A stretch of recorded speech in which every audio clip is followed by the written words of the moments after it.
নমস্কার বন্ধুরা, কেমন আছো সবাই? আমি মিঠুর কিচেন থেকে বলছি। আজকে আমি তোমাদের জন্য একটা রেসিপি নিয়ে এসেছি, সেটা হচ্ছে আম কাতলা। দেখো, তার জন্য আমার কড়াইয়ে তেলটা গরম হয়ে গেছে। এবার আমি কালো জিরে ফোড়ন দিয়ে দিলাম।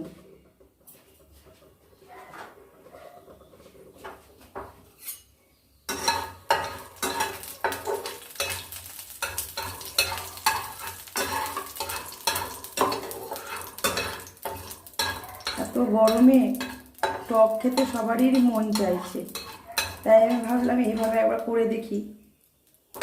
মাছও খাওয়া হবে, এবার টকও খাওয়া হবে। কড়াই আমার তেলটা গরম হয়ে গেছে, কালো জিরেটা ফোড়ন দিয়েছিলাম। আর আমি একটা টমেটো, 1 চামচ জিরে আর 6টা কাঁচা লঙ্কা একসঙ্গে পেস্ট করে নিয়েছি, সেটা দিয়ে দিলাম কড়াই।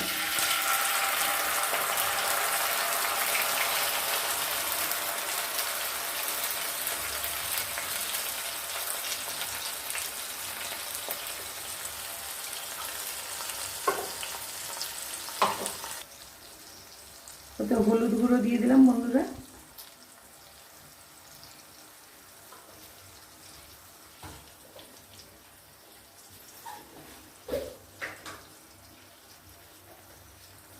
আর সামান্য চিনি দিলাম, যেহেতু এটা টক।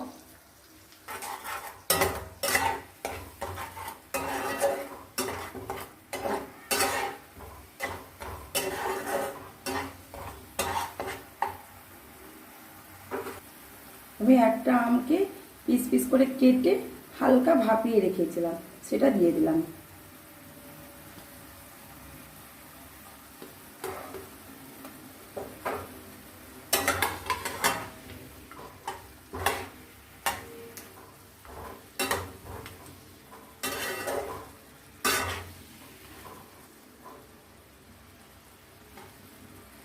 সবাই আমের রেসিপি জানো, তবুও বলছি একবার এইভাবে ট্রাই করে দেখবে, ভীষণ টেস্টি হয় খেতে। বন্ধুরা, আমি নুনটা দিয়ে দিলাম।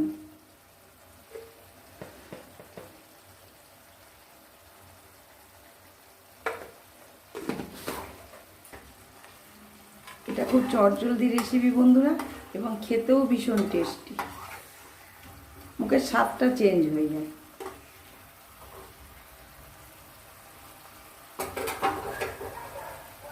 আর আমি একটা পেঁয়াজকে কুচি কুচি করে কেটে ভেজে রেখেছিলাম, সেটা দিয়ে দিলাম।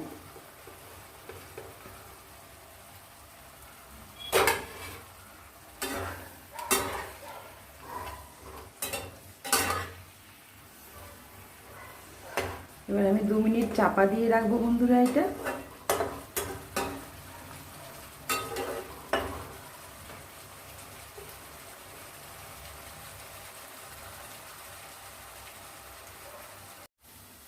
বন্ধুরা, আমার এটা কষা হয়ে গেছে, দেখুন তেল ছেড়ে গেছে। এবার আমি এতে অল্প পরিমাণ জল দিয়ে দেব।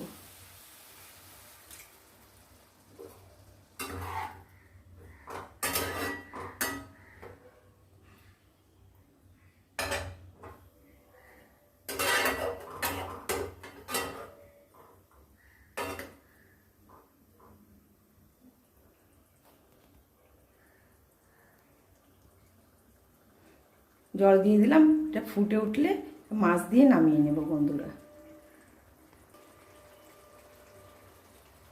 বন্ধুরা, আমার ঝোলটা ফুটে উঠেছে। এবার আমি মাছগুলো ভেজে রেখেছিলাম, কাতলা মাছগুলো, সেগুলো দিয়ে দিলাম।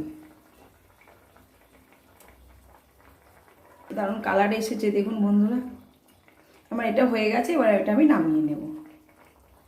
বন্ধুরা, আমার আম কাতলা রেডি হয়ে গেছে। আপনারাও সকলে এইভাবেই তৈরি করবেন, এবং খেয়ে যদি একটু ভালো লেগে থাকে আমাকে কমেন্টের মাধ্যমে জানাতে ভুলবেন না। পাশে থাকা বেল আইকনটি প্রেস করবেন, প্রথমে আপনার কাছে নোটিফিকেশান চলে যাবে। প্রথমে আপনি আমার নতুন নতুন রেসিপি ট্রাই করতে পারবেন, এবং সকলেই ভালো থাকবেন, সুস্থ থাকবেন। নমস্কার।